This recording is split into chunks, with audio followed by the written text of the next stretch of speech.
لا حول ولا قوة إلا بالله العلي العظيم. حسبنا الله ونعم الوكيل، نعم المولى ونعم النصير. الحمد لله رب العالمين، بارئ الخلائق أجمعين، وباعث الأنبياء والمرسلين، حبيبنا وحبيب إله العالمين نبي القاسم محمد.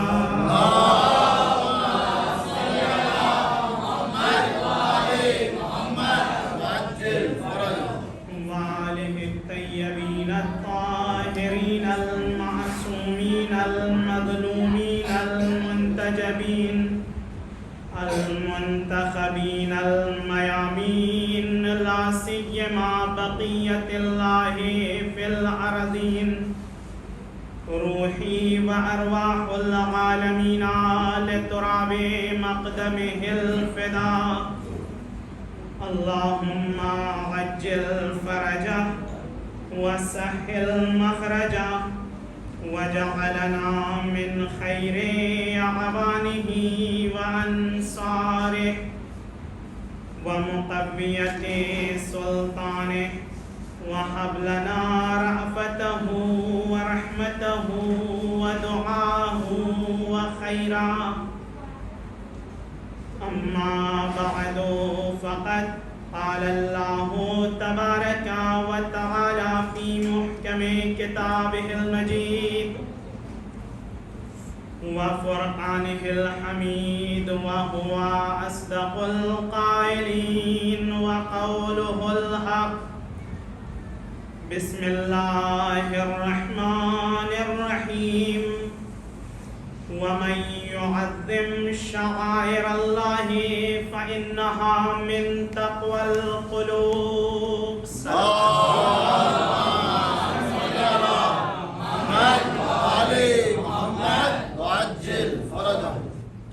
عزیزان محترم،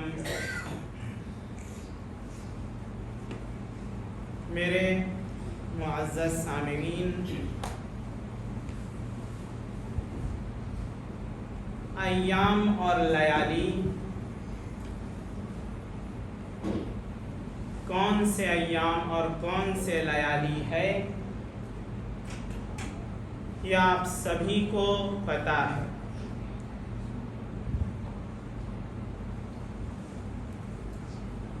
جس آیت کو آپ کے سامنے سرنامہ سخن قرار دیا ہے،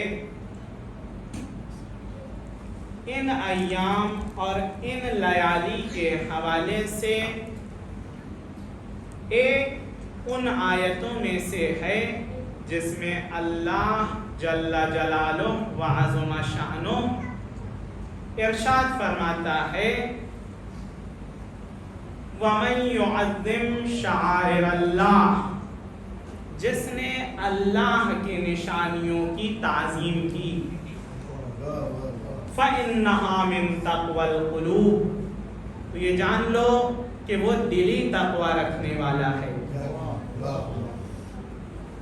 ہم اور آپ اپنے معاشرے میں اگر نظر اٹھائیں اور دیکھیں، ایک لفظ ہے جو یقیناً مظلوم واقع ہوا ہے، وہ لفظ تقوی ہے. انسان کو تقوی رکھنا چاہیے، انسان متقی ہو جائے.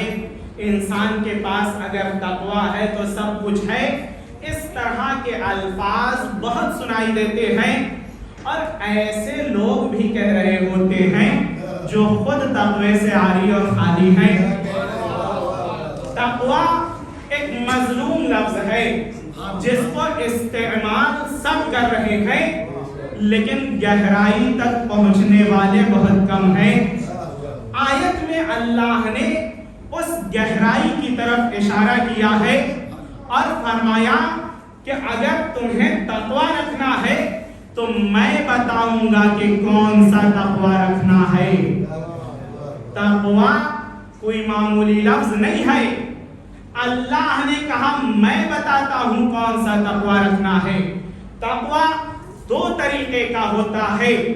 ایک انسان کے اعضاء و جوارح والا تقوی. بھئی ایک نماز انسان پڑھتا ہے, عادت کر لیا ہے.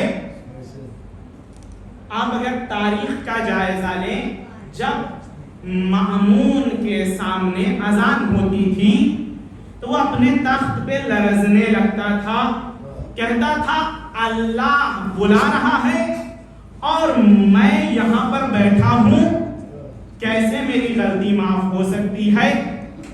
اسے بھی لوگوں نے اپنی کتاب میں تقوی لکھا ہے. اسے بھی میں کتاب کا نام فی الحال نہیں لوں گا, لیکن انشاءاللہ میرے آگے کی گفتگو مدلل اور حوالے کے ساتھ ہوگی انشاءاللہ.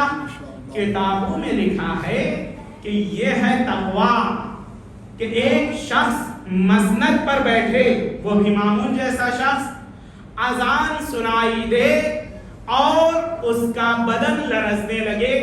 بھئی ہم اور آپ کتنی دفعہ اذان سن کر لرزے ہیں. میں اپنی بات کرتا ہوں, شاید پوری عمر میں ایک دفعہ بھی نہیں ہوا ہے ایسا. وہ اذان سن رہا ہے اور لرز جا رہا ہے کہ میں ابھی تک نماز کے لیے نہیں گیا. آیا یہ تقوی ہے؟ نہیں, یہ ہے عادت. تقوی اور عادت یہ دو چیزیں ہیں. ایک تقوی انسان کے اعضاء و جوارح میں نظر آئے گا. بھئی عادت ہے نماز کی, پڑھ لیا جائے, اگر آدھا گھنٹہ گزر گیا بے چینی ہونے لگے گی, ابھی تک نماز نہیں ہوئی ہے. یہ بھی لوگوں نے تقوی سے کہا ہے, اللہ نے نہیں کہا ہے. اللہ کسی اور شے کو تقوی کہہ رہا ہے. ابھی میں آیت کی طرف آؤں گا اور انشاءاللہ تقوی کا جو صحیح مفہوم ہے وہ آپ کے سامنے بیان کروں گا. ایک وہ فرد جو اذان کی آواز سن رہا ہے اور لرزنے لگا کیونکہ ابھی تک مصلاح عبادت پر نہیں گیا. کون؟ مامون. کیا وہ متقی انسان ہے؟ کوئی نہیں کہہ سکتا. 11,000 سادات کا خون بہانے والا, یہ جانتے ہوئے کہ یہ رسول اللہ کی اولاد میں سے ہیں, ان کا خون بہانے والا. آج بھی بغداد میں وہ پتھر موجود ہے جس پتھر پر 7,000 سادات کا سر ایک ہی وقت میں تن سے جدا کیا گیا. آیا یہ وہی فرد ہے جو اذان کی آواز سن کر لرز جا رہا ہے, لیکن ایک طرف رسول کی اولاد پر بھی رحم نہیں کر رہا ہے. تو ان دونوں کو جمع کیسے کیا جائے؟ نماز کے لیے اتنا بے چین اور خون سادات کے لیے بھی اتنا بے چین. آیا یہ تقوی ہے؟ نہیں, یہ تقوی نہیں ہے. اللہ نے کہا کہ جو اللہ کی نشانیوں کا احترام کرتے ہیں وہ دلی تقوی رکھتے ہیں. یعنی پالنے والے نے یہ بتا دیا کہ جسے تم تقوی سمجھ رہے ہو وہ تقوی نہیں ہے. تقوی ہاتھ میں, پیشانی میں, پیر میں نہیں آئے گا. تقوی کا مقام دل ہے. اگر دل میں تقوی آ گیا تو اعضاء و جوارح تو خود ہی متقی بن جائیں گے. صلوات محمد و آل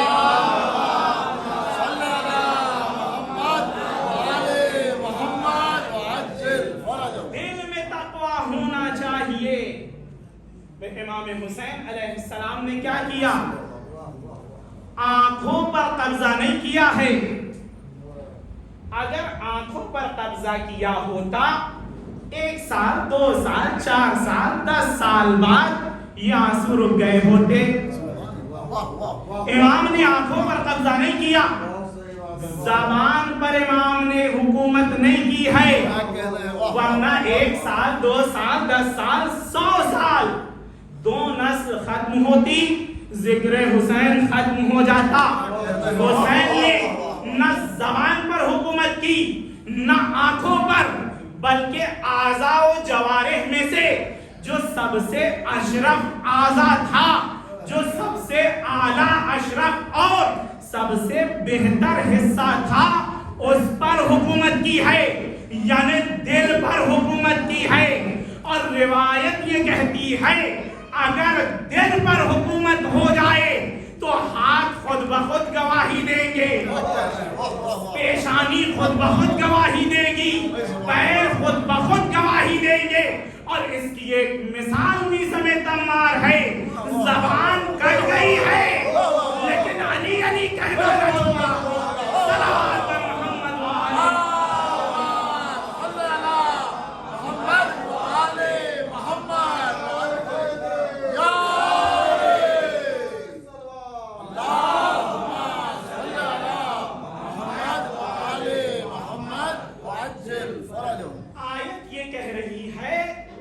کہ تقوی دو طریقے کا ہے۔ ایک اعضاء و جوارح کا تقوی، اس کا کوئی اعتبار نہیں ہے۔ کہیں آپ نے دیکھا ہوگا ایک انسان 1 سال تک بہت نمازی ہوتا ہے، دوسرے سال اس سے بڑا فاسد انسان کوئی نہیں ہے۔ ایک انسان 5 سال تک بہت اچھی زندگی گزار کر لے کر چل رہا ہے، لیکن چھٹے سال اب وہ بات نہیں رہ جاتی جو پہلے 5 سال میں تھی۔ اس کا مطلب یہ ہے کہ تقوی اعضاء و جوارح میں آیا تھا، دل میں نہیں اترا تھا۔ اگر دل میں اتر گیا ہوتا تو پھر جیسے یہ 5 سال تک تھا ویسے اگر 500 سال کی حیات ہوتی تب بھی یہ ویسا ہی ہوتا، ترقی ہوتی، پیچھے کی طرف نہیں جاتا۔ ایک صلوات پڑھیں۔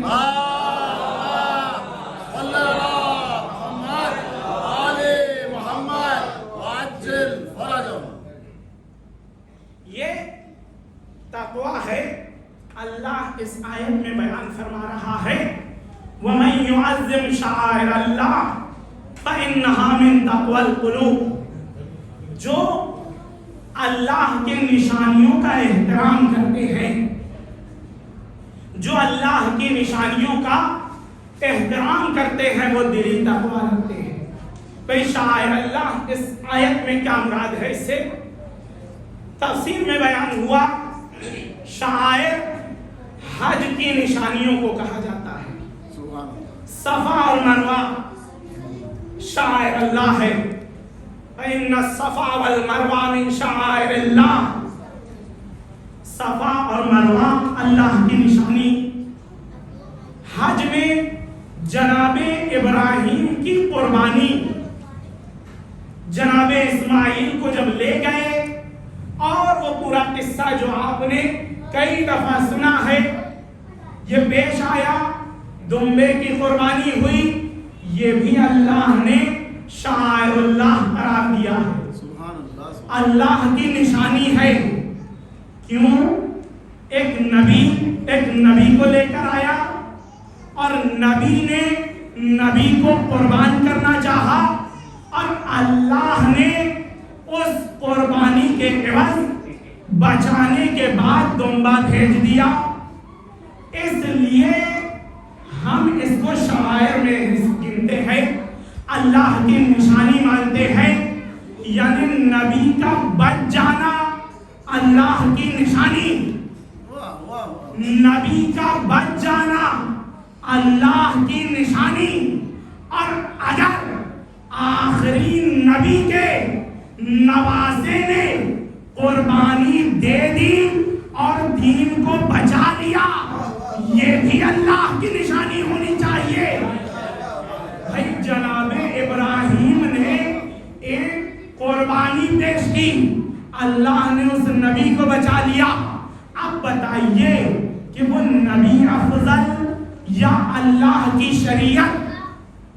بہت توجہ، جناب اسماعیل افضل یا اللہ کی شریعت؟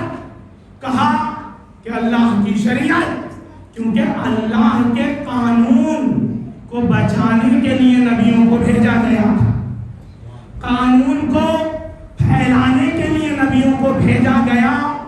اب جب شریعت افضل تو وہاں نبی بچ گیا، اللہ کی نشانی قرار پایا، یہاں پوری شریعت بچ گئی لیکن بدعت کا فتویٰ رہا. اور توجہ, اگر وہاں پر ایک نبی کے بچنے کو اللہ نے اپنی نشانی کہا ہے تو یہاں پورے دین کے بچنے کو نشانی کیوں نہیں کہا جا رہا ہے؟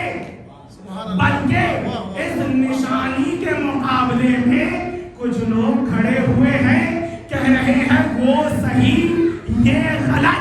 چونکہ یہاں حسین نے قربانی دی, وہاں نبی نے دی ہے.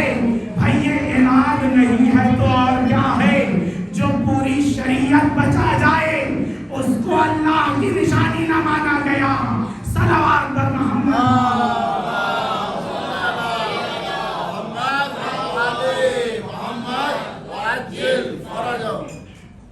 بس جس نے بھی اللہ کی نشانیوں کا احترام کیا وہ دلی تقوی رکھنے والا ہے.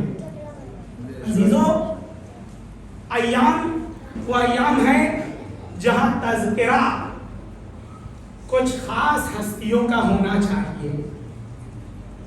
دیکھیے, جو چیز ہمارے پاس ہے وہ کسی اور کے پاس نہیں ہے.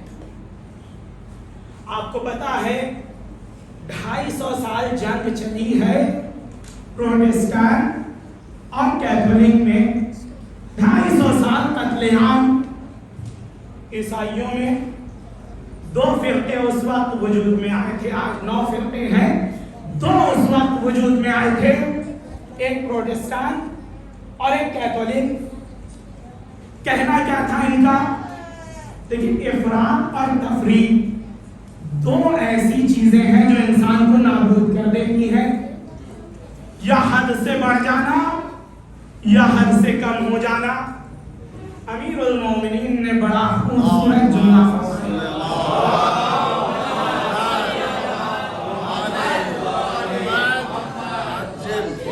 لا یری الجاہل الا مفرطا او مفرطا. جاہل کو ہمیشہ 2 چیزوں میں پاؤ گے, یا حد سے بڑھ جائے گا یا حد سے پیچھے آ جائے گا. درمیانی راستہ اپنانے والے عالم ہے. جو زیادہ بڑھ جائے وہ بھی جاہل اور جو پیچھے رہ جائے وہ بھی جاہل ہے. صلوات پر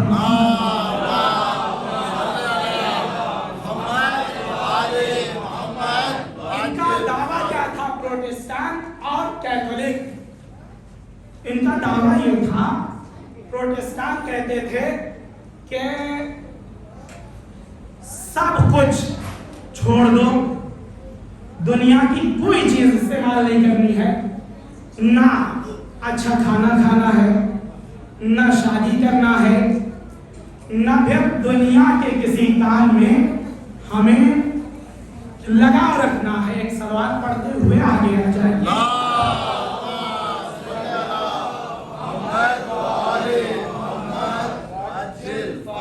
پروٹسٹان کا کہنا یہ تھا کہ دنیا چھوڑ دو, صرف اور صرف دین کی طرف آؤ. نہ شادی کرنی ہے, نہ اچھا کھانا کھانا ہے, نہ اچھے گھر میں رہنا ہے, بلکہ اس میں بعض ایسے سیکٹ بھی تھے جو کہتے تھے گھر بنانا حرام, گھر نہیں بنانا چاہیے. بچے اگر ہیں ان کی دیکھ بھال نہ کرو, اللہ ہے نا وہ کرے گا, تم کیوں پریشان ہو رہے. یہ پروٹسٹان کا کہنا تھا. اس کے مقابلے میں کیتھولک وہ کہتے تھے کہ نہیں, صرف دنیا ہی میں رہو اور سنڈے کو جا کر اپنے گناہ معاف کرا لو. دنیا داری میں رہو, سنڈے کو چرچ میں جاؤ اور اپنے گناہ معاف کرا لو. بس یہی ہونا چاہیے. افراط اور تفریط, زیادہ روی اور کم روی, یہ 2 ایسے خطرناک اور مہلک زہر ہیں جو کسی کو نجات نہیں دینے والے.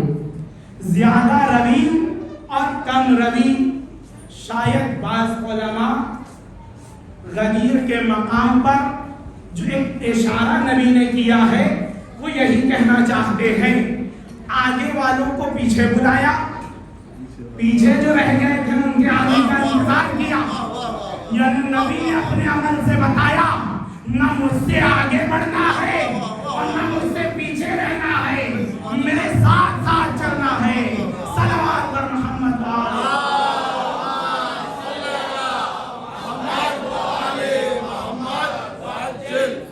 یہ دو مشرق اور دو موقف، پروٹسٹان اور کیتھولک، اسی بات پر ایک نے کہا دنیا کو چھوڑو صرف دین کو اپناؤ، ایک نے کہا کہ دنیا کو اپنا لو، سنڈے میں 10 منٹ 15 منٹ آدھا گھنٹہ 1 گھنٹہ جناب عیسیٰ کے سامنے آئیے اور اپنے سارے گناہ پورے ہفتے بھر کے معاف کرا لیجئے، کیونکہ جو نماز، جو قربانی، جو عبادت وہ کر کے گئے ہیں ہم ان جیسی کر نہیں سکتے، اور جو ہم کر رہے ہیں اللہ کی نظر میں اس کی کوئی ارزش نہیں ہے۔ لیکن یہ آج بھی ایسے افراد موجود ہیں، شاید ہم ہی لوگوں میں کچھ لوگ مل جائیں جو کہیں نماز اور روزے سے کیا لینا دینا، جو اللہ چاہتا ہے وہ ہم پڑھ نہیں سکتے اور جو پڑھ رہے ہیں وہ اللہ چاہتا نہیں ہے، اس لیے یہ سب چھوڑتے ہیں، کسی اور کی طرف چلتے ہیں، وہ ہمیں بخشوائے گا۔ لیکن عزیزو، شیعہ امیر المومنین باعث ننگ نہیں ہوگا اہل بیت کے لیے، ان کے لیے زینت بنے گا۔ ہماری نمازوں میں کمی ہے لیکن اس کمی کو پورا کرنے کے لیے اہل بیت ہے۔ اب اگر سرے سے کوئی پڑھے ہی نہ تو اس کمی کو کیسے پورا کیا جائے گا؟ صلوات پر محمد۔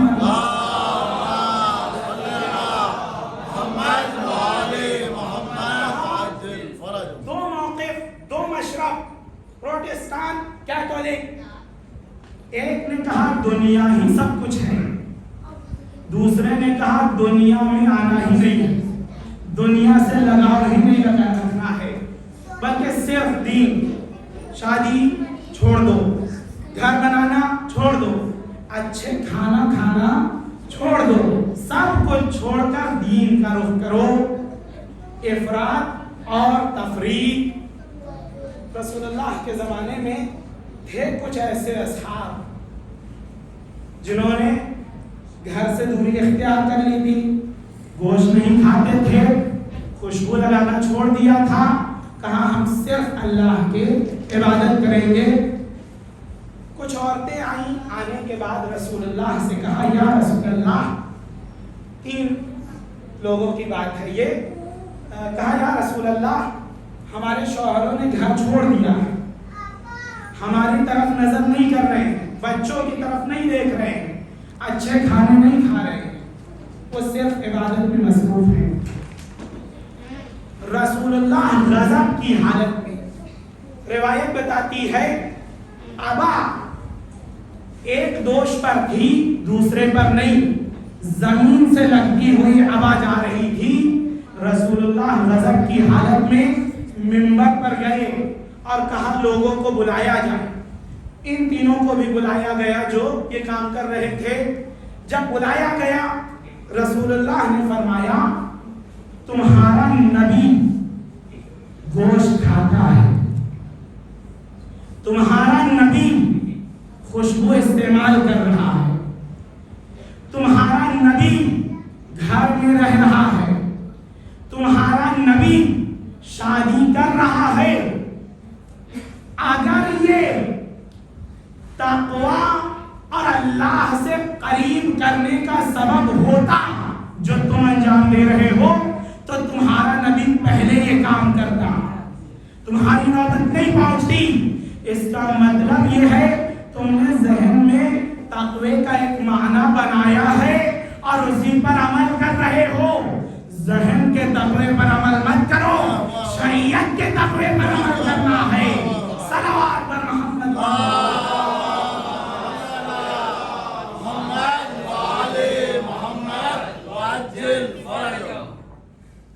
شریعت کے تقوی پر عمل کرنا ہے۔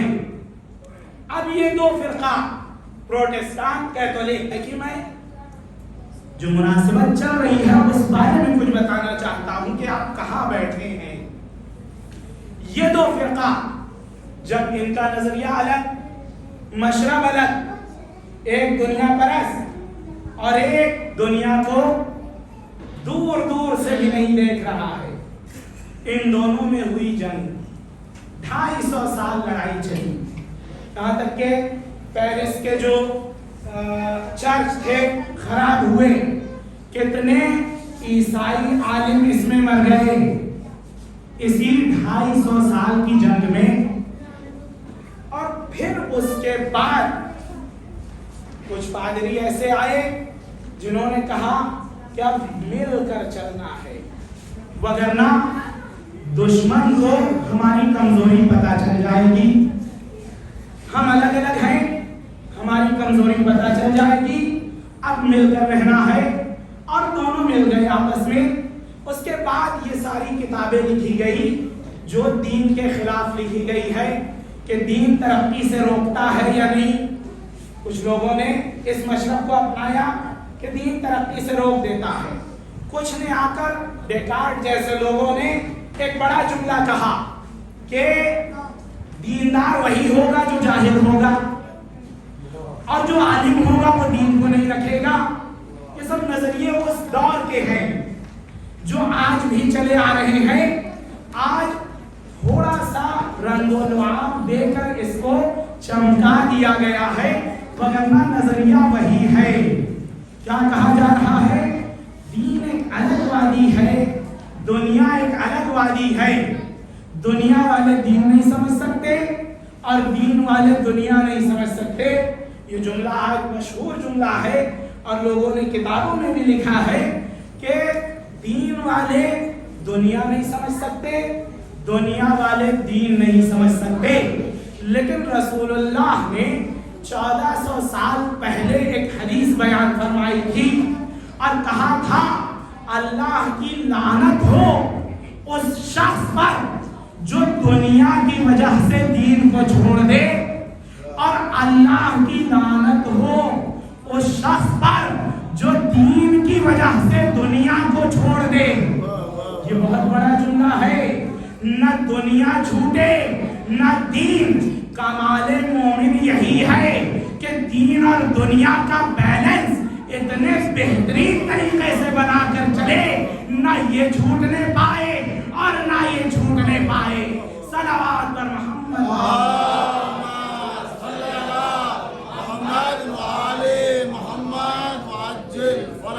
عزیزوں. ان لوگوں نے کہا جب جنگ ہوئی، کہا اب اتحاد کی ضرورت ہے.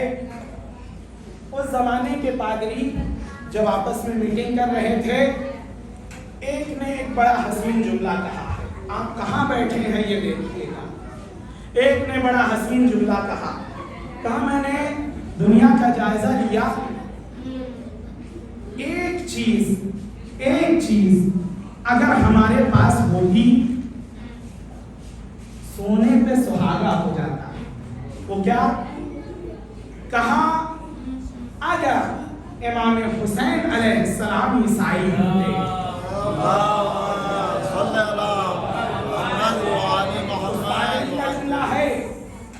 اگر وہ عیسائی ہوتے تو بغیر تعامل کے یہ بات کہہ رہا ہوں، میں ایک آدمی پوری دنیا کو عیسائی بنا دیتا.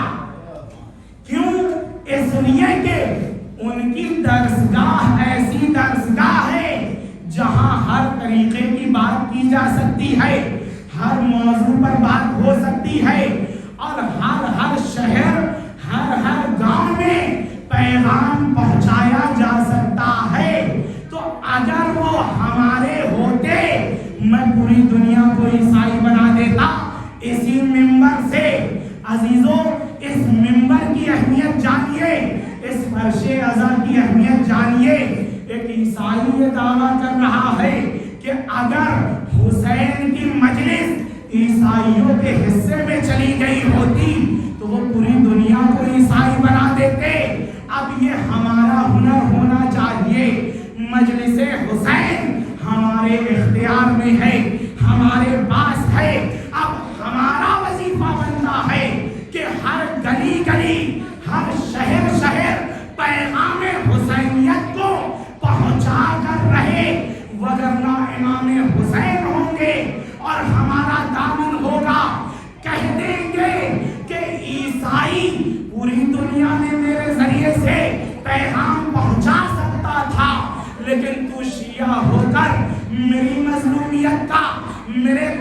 کا پیغام کیوں لوگوں تک نہ پہنچا سکا؟ صلوات پر محمد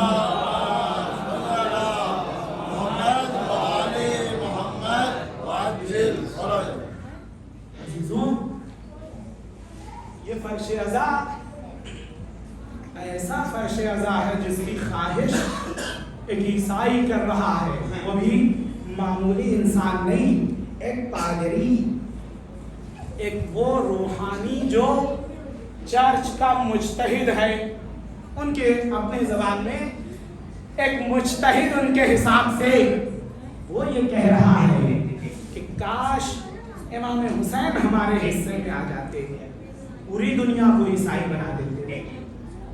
اب جب اتنا بڑا موضوع ہے یہ، آئیے ہم کیا کر رہے ہیں؟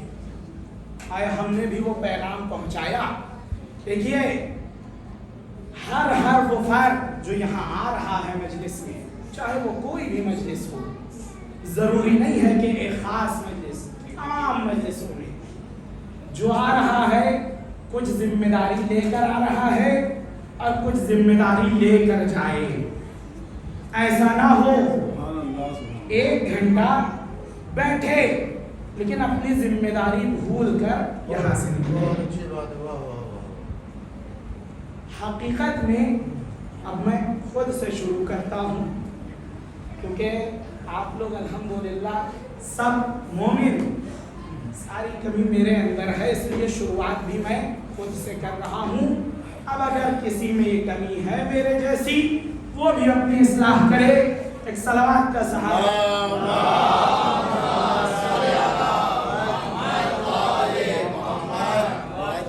اگر 1 گھنٹہ میں اس ممبر پہ بیٹھا، آپ کی نظر میں یہ 1 گھنٹہ ہے، لیکن میرے لیے 1 گھنٹہ نہیں ہے۔ جتنے افراد یہاں ہیں ان سب کا 1 گھنٹہ حساب ہوگا میرے لیے۔ 50 لوگ، میں نے 50 گھنٹہ لیا ہے آپ کا۔ اگر 50 گھنٹہ لیا ہے تو روز قیامت مجھ سے 1 گھنٹے کا سوال نہیں ہوگا، بلکہ 50 گھنٹے کا سوال ہوگا۔ اگر ممبر پر آنے کے بعد ادھر ادھر کی باتیں کہہ کے نکل گئے، امام حسین خود حساب لیں گے۔ 50 گھنٹہ تم نے میرے عزادار کا ضائع کر دیا۔ اس 50 گھنٹے میں کیا کیا ہو سکتا تھا لیکن ضائع ہوا۔ تو یہ حساب کتاب دینا ہے، وہ بھی کسی عام کو نہیں دینا ہے، ایسے کو دینا ہے کہ جس نے پوری شریعت بچا لی۔ اب یہاں سے شروع ہو، جو مجلس میں ہے ان سب کے لیے یہی پیغام ہے کہ اگر یہاں آئیں تو کچھ لے کر آئیں اور کچھ لے کر جائیں، اور جانے کے بعد یہ لے جانا گھر تک محدود نہ ہو، بلکہ جب تک زندگی گزارے یہ حسین کی مجلس کا 1 گھنٹہ اس کی زندگی کا حصہ بن جائے، تاکہ روز قیامت کہہ سکے مولا میں نے 1 گھنٹہ جو مجلس میں دیا ہے اس کا اثر اب تک باقی ہے اور لے کر آیا ہوں، اور یہی سبب بن جائے کہ ہماری اور آپ کی شفاعت ہو جائے۔ صلوات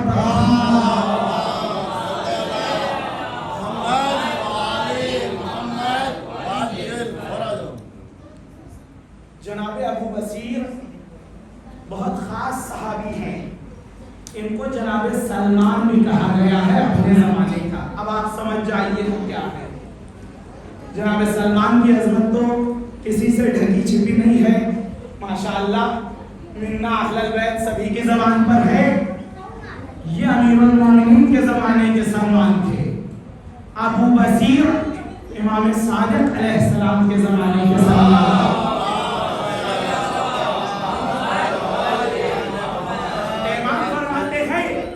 اگر سلمان فارسی آج ہوتے تو ابو بصیر جیسے ہوتے، اور اگر ابو بصیر علی کے زمانے میں ہوتے تو سلمان جیسے ہوتے۔ یہ چھٹے امام کا قول ہے۔ جناب ابو بصیر کوفے کے رہنے والے، کوفے سے پہنچے حج کے لیے، حج انجام دیا۔ اب ایک عرض ادب یہ ہوتا ہے کہ طواف خانہ خدا کرنے کے بعد شیعہ آج بھی اس بات کو کام کو انجام دیتے آ رہے ہیں، حج کے بعد زیارت پر آتے ہیں، معصوم کی زیارت کرتے ہیں۔ یہ اس زمانے میں بھی تھا کہ حج انجام دیا، حج کے انجام دینے کے بعد گئے امام صادق علیہ السلام کے گھر پر۔ جب گھر پر گئے تو امام کے سامنے بیٹھتے ہیں، امام نے گفتگو نہیں کی ان سے۔ جناب سلمان زمان اور امام زمان یعنی اپنے زمانے کے امام ان سے گفتگو نہیں کر رہے ہیں۔ کتنی سخت بات ہے یہ کہ ہم امام حسین علیہ السلام کے لیے عزاداری کر رہے ہیں، اور اگر امام حسین علیہ السلام یہاں آ جائے اور ہم سے بات بھی نہ کریں، کیا دل پر گزرے گا، کیا ہوگا؟ جناب ابو بصیر حج انجام دیا، امام کے گھر تشریف لے گئے، امام نے بات تک نہیں کی، گفتگو نہیں کیا امام نے۔ جناب ابو بصیر بیٹھے رہے، تھوڑی دیر بیٹھنے کے بعد اٹھ کے آنے لگے، کہا ابو بصیر بیٹھو۔ لہجہ امام کا تند لہجہ تھا۔ ابو بصیر بیٹھو۔ جناب ابو بصیر بیٹھ گئے، کہا اللہ کو مانتے ہو؟ کہا مولا اگر میں مانتا ہوں تو آپ بہتر جانتے ہیں، اور اگر میرے دل میں شک و شبہ ہے تو اسے دور کیجیے۔ یہ جواب ہوتا ہے۔ امام کے سامنے آئے ہیں، جانتے ہیں کہ امام سے گفتگو کیسے کرنا ہے۔ کہا اگر شک و شبہ ہے، اگر میں اللہ کو معرفت اللہ کی رکھتا ہوں تو آپ بہتر جانتے ہیں مجھ سے، اور اگر نہیں رکھتا تو آپ میرے شک و شبہ کو دور کیجئے۔ امام نے فرمایا ابو بصیر اس وقت اللہ کہاں تھا جب تم ایک نامحرم سے مذاق کر رہے تھے، ہنسی مذاق ہو رہا تھا؟ جناب ابو بصیر نے سوچا اور کہا مولا میرے ذہن میں کوئی ایسی بات نہیں آ رہی ہے۔ امام نے فرمایا یاد کرو کوفہ، تم ایک عورت کو قرآن پڑھاتے تھے۔ کہا ہاں۔ کہا ایک روز تم نے مجھ سے مذاق کیا، ہنسی مذاق ہوئی، کیا تم اللہ کو بھول گئے؟ کہاں ہے تمہارا تقویٰ؟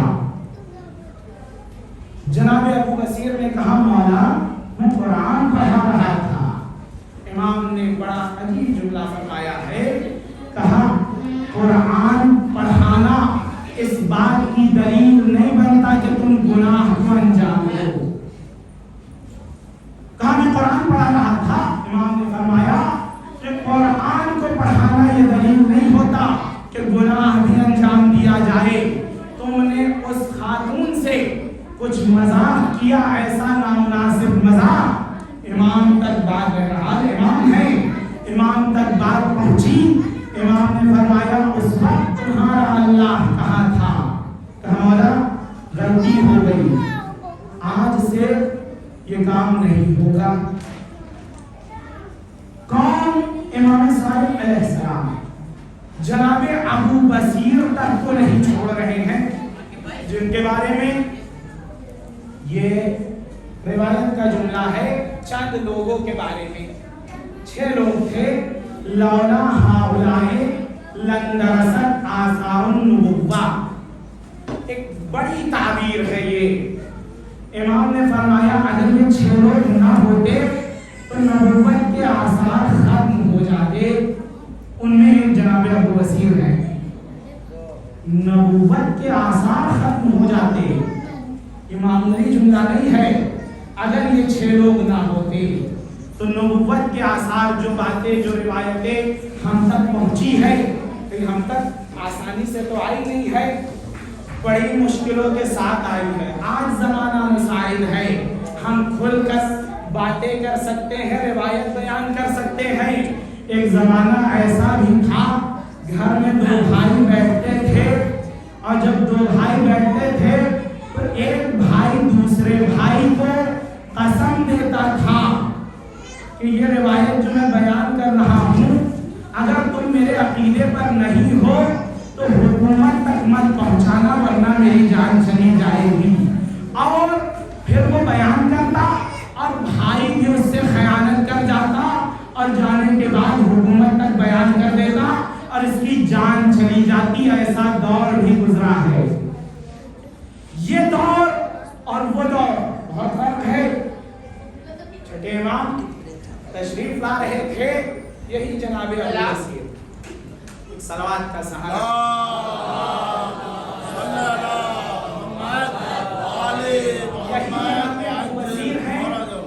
دیکھا امام آ رہے ہیں, جیسے ہی قریب ہوئے, اگر ہم سے اور آپ سے کہا جائے فلاں مقام پر مسجد کوفہ میں یا مسجد سہلا میں ہمارے وقت کے امام تشریف فرما ہے, آپ جائیے صرف گزرنے کا وقت ہے, ہم سب سے پہلے کیا کریں گے؟ سلام بھی تو کریں گے نا. مولا کی زیارت ہو جائے گی, سلام. جناب ابو بصیر جا رہے ہیں, چھٹے امام آ رہے ہیں.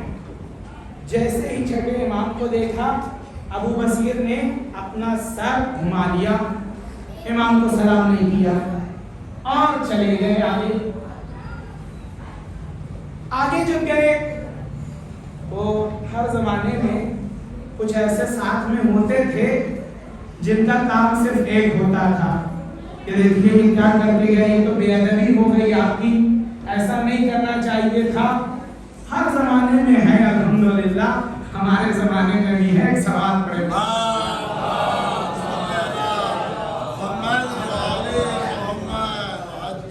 امام نے کوئی جواب نہیں دیا.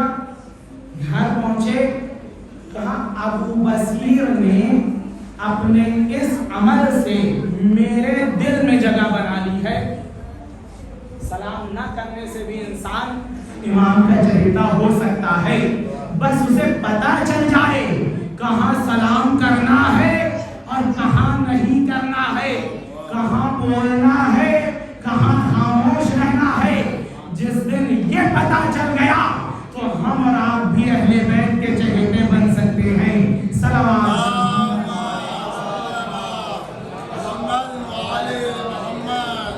ابو بصیر نے اپنے اس عمل سے میرے دل میں جگہ بنا لی.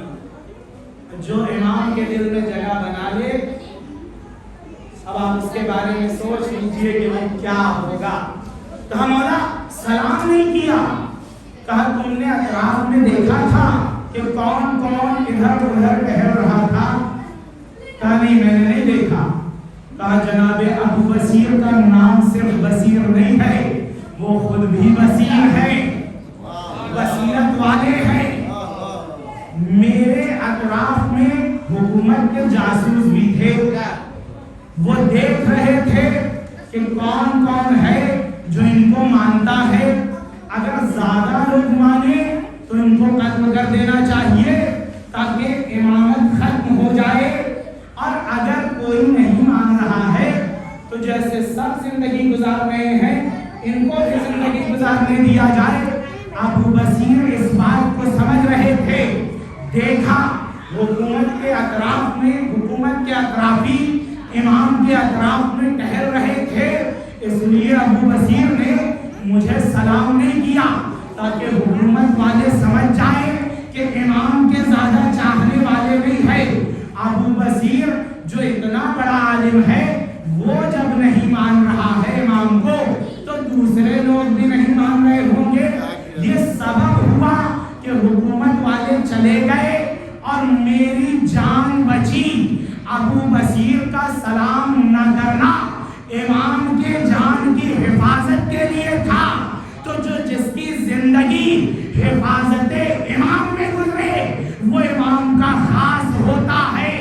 ابو بصیر جیسا سلام نہ کرنے کی وجہ سے بھی ابو بصیر جنتی ہو سکتے ہیں.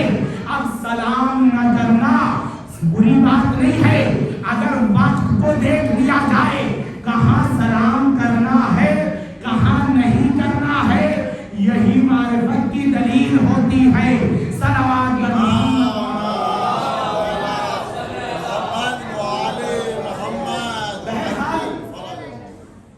یہ مجلس عزا آپ ابتدائے تاریخ سے آئیے دیکھیے کون سا ایسا موضوع ہے جو ان مجلسوں میں بیان نہیں ہوا. کسی مذہب میں، کسی کلچر میں، کسی فرقے میں یہ بات نہیں ملے گی. آپ 10 ہی دن کو لے لیجئے، دیکھیے مختلف موضوع امام حسین کی برکت سے اس منبر سے بیان ہوتے ہیں. ایک عالم دین سے ملا جو ہمارے عالم نہیں تھے، محترم تھے، دوسرے عالم تھے. انہوں نے ایک جملہ کہا آپ کے مذہب میں جو عوام ہوتی ہے وہ بھی ہمارے 10 سال پڑھے لکھے علماء سے زیادہ جانتی ہے. خصوصاً اختلافی مسائل کو انہیں بہت ہی پتہ ہوتا ہے. یہ کس کی برکت ہے؟ یہ اس کی منبر کی، امام حسین کی. اگر یہ مجلس نہ ہوتی یقین جان لیجئے ہمیں دین کے بارے میں زیادہ معلومات نہیں ہوتی. امام حسین نے ہمارے بچوں کو دینداری کی معلومات دے دی. یہ برکت ہے امام حسین کے وجود کی. تو اب جس کی وجہ سے ہمیں علم اور رزق علم مل رہا ہے اس کا احترام بھی اسی طریقے سے ہونا چاہیے. ایک صلوات پڑھے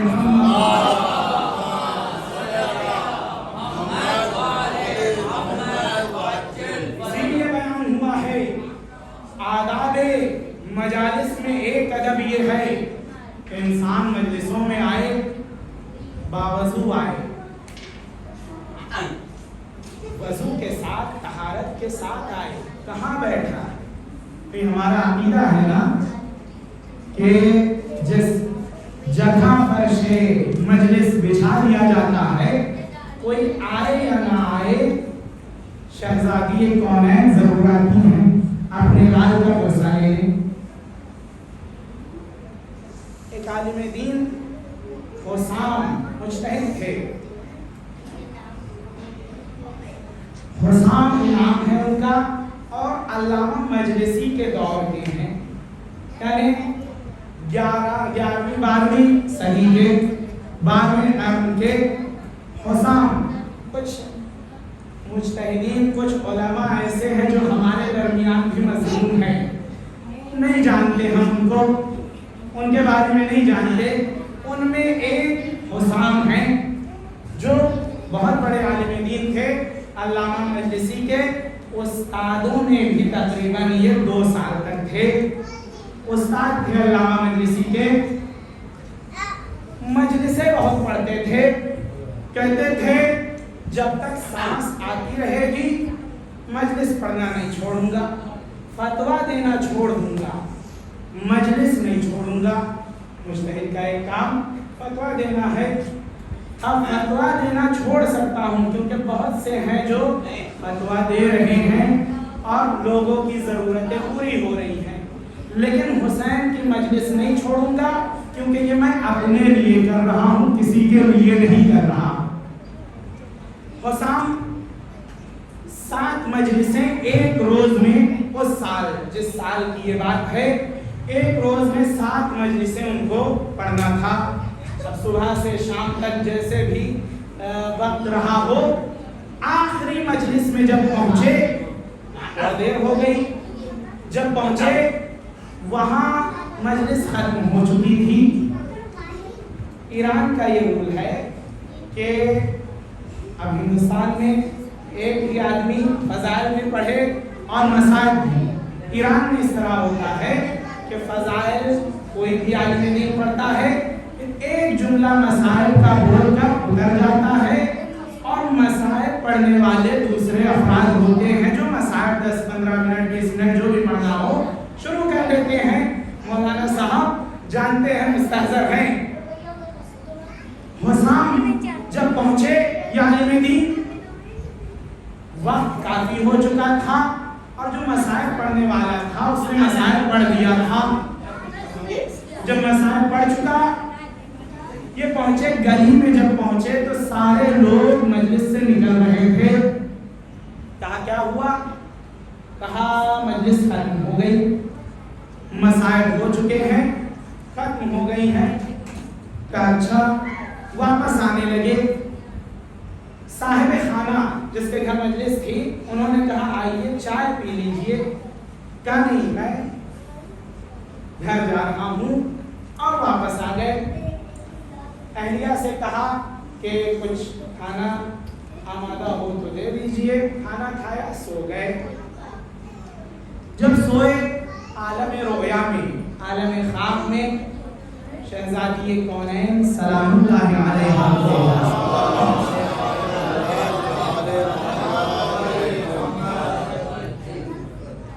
کہا حسام ہماری نوکری کرنے کوتاہی کر رہے ہو. یعنی دین چونک اٹھے. کہا شہزادی میں نے کیا کوتاہی کی؟ کہا آج مجلس میں گئے پڑھا نہیں.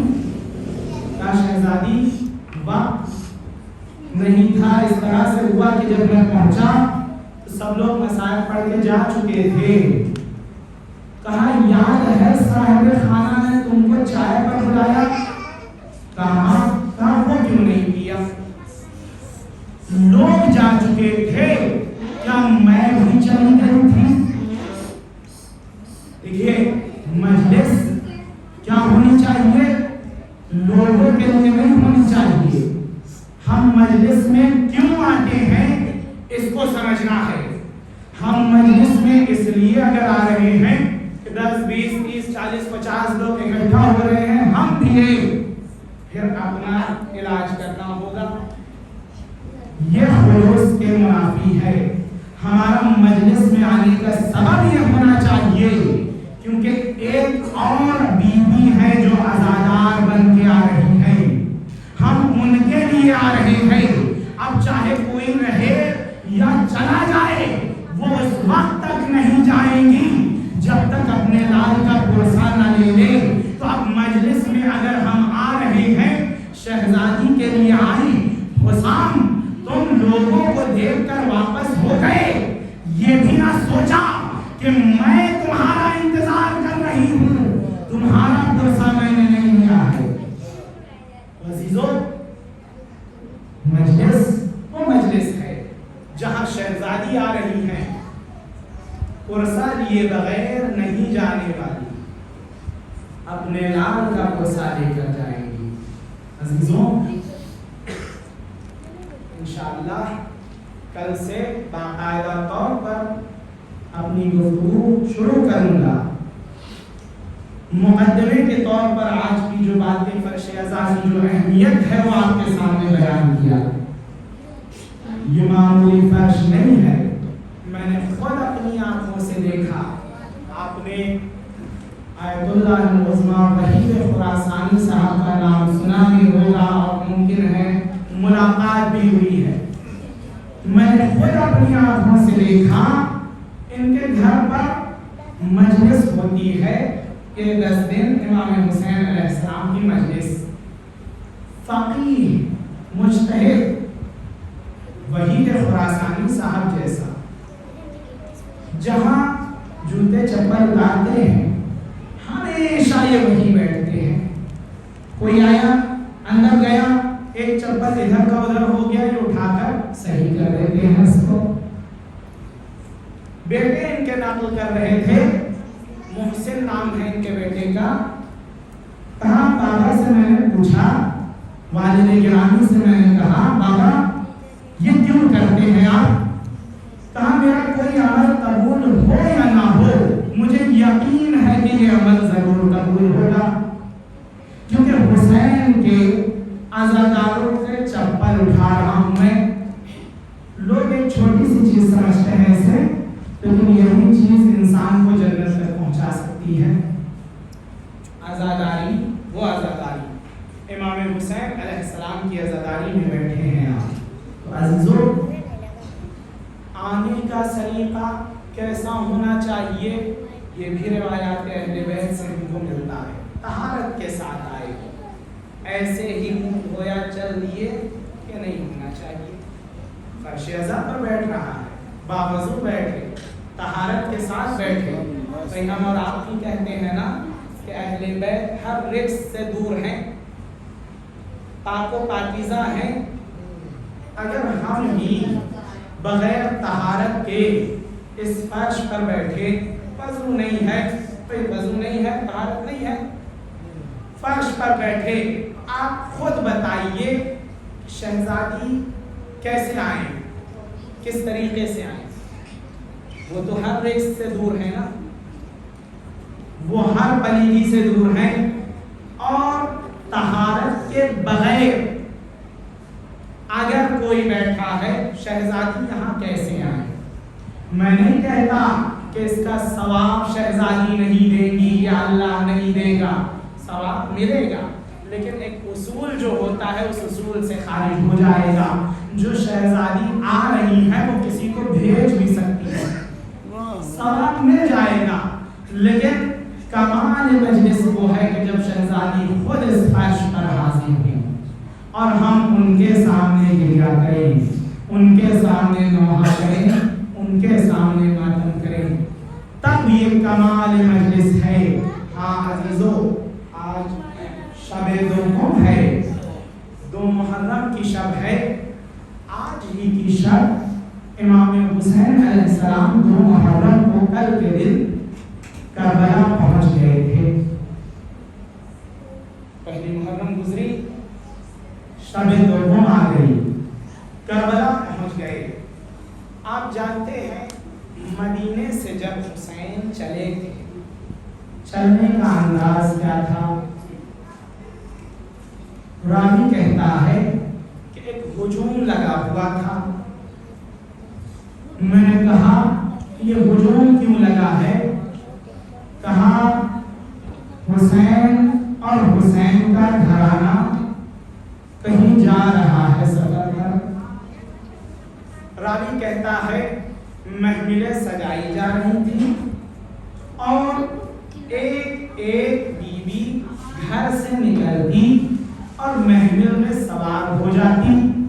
لیکن ایک مرتبہ آواز دی گئی, منادی دی گئی, سب لوگ دور ہو جائیں کیونکہ ایک شہزادی آنے والی ہے جو فاطمہ زہرا کی نشانی ہے.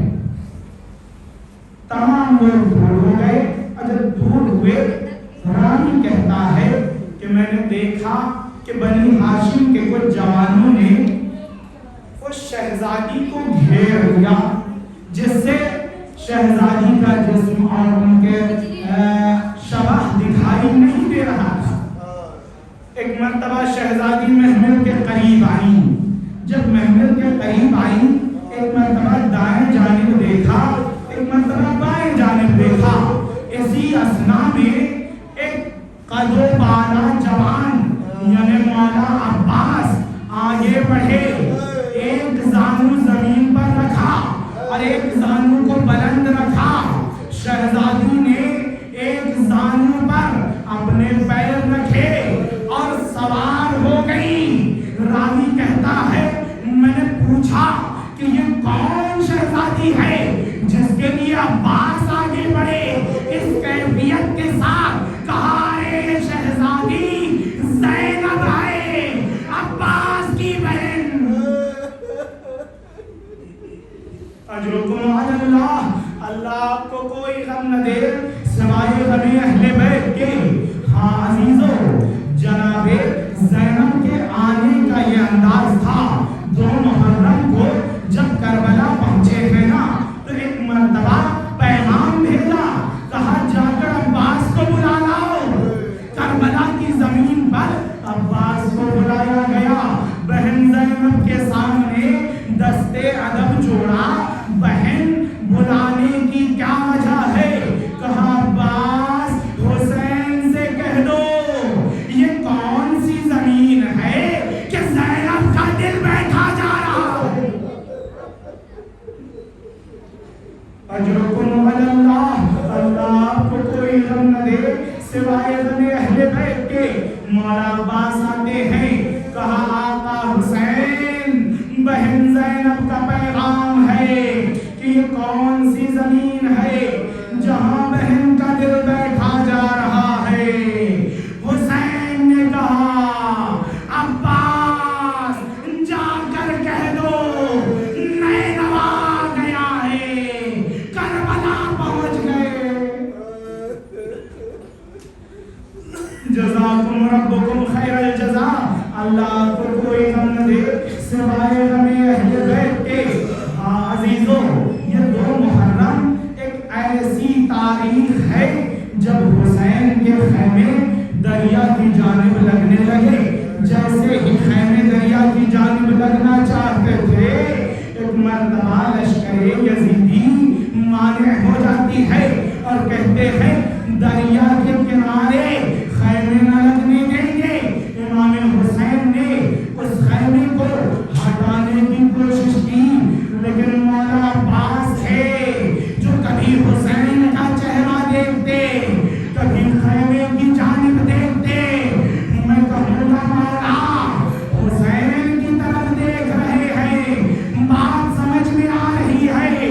خیمے کی جانب دیکھنے کا سبب کیا ہے؟ عجب نہ ہو جواب دے. ارے عباس کی خیرات گوارا نہیں کرے گی، میں زندہ ہوں اور نامحرم خیمے تک پہنچے.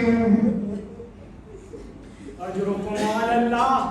اللہ آپ کو کوئی غم نہ دے سوائے غم اہل بیت کے.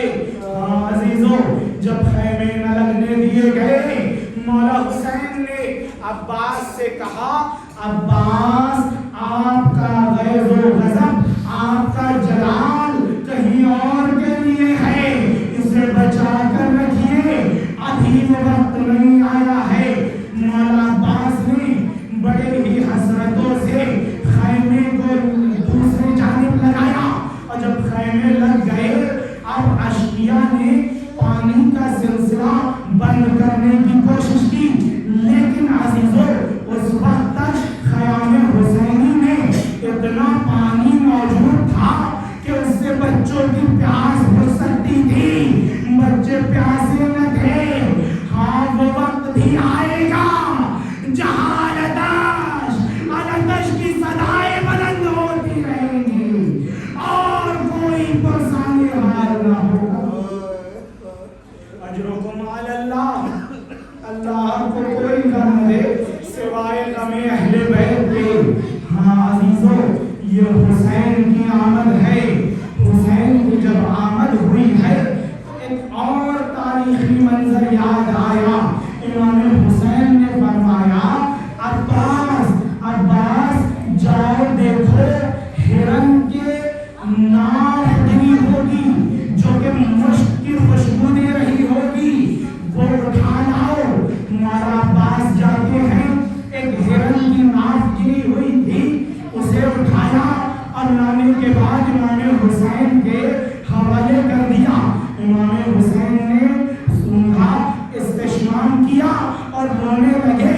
مولا عباس نے کہا مولا رونے کا سبب کیا ہے؟ کہا عباس تمہیں پتا ہے یہ نام کیا ہے؟ کہا مولا کیا ہے؟ کہا جنگ صفین میں جب میرے بابا علی جا رہے تھے تو اسی جگہ رکے تھے اور یہی ہرن کی نام تھی. امام نے خوشبو سونگا اور کہا میں اس خوشبو کو اپنے حسین کے لیے بچا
الظاهرين على القوم الظالمين وسيعلم الذين ظلموا أي منقلب ينقلبون. الہی سلامتی ایمان، الہی سلامتی ایمان، الہی سلامتی ایمان. ربنا تقبل منا انك انت السميع الدعاء. یا حسین یا حسین.